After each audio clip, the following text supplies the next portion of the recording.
রোজকার রান্নায় nonstick pan খুবই জনপ্রিয়, কম তেল লাগে, পরিষ্কার করা সহজ। কিন্তু জানেন কি, ননস্টিক প্যান একটু খারাপ হয়ে গেলেই সেটা আপনার শরীরের জন্য মারাত্মক ক্ষতির কারণ হতে পারে।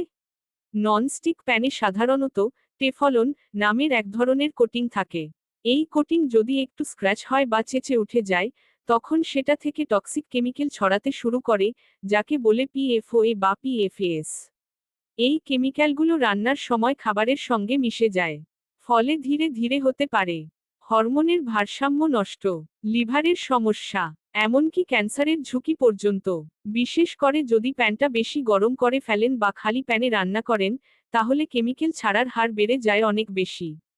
তাহলে করণীয় কি? ননস্টিক প্যানে স্ক্র্যাচ বা দাগ দেখলেই সেটা বদলে ফেলুন। রান্নার সময় ধাতব চামচ বা কাঁটা ব্যবহার করবেন না।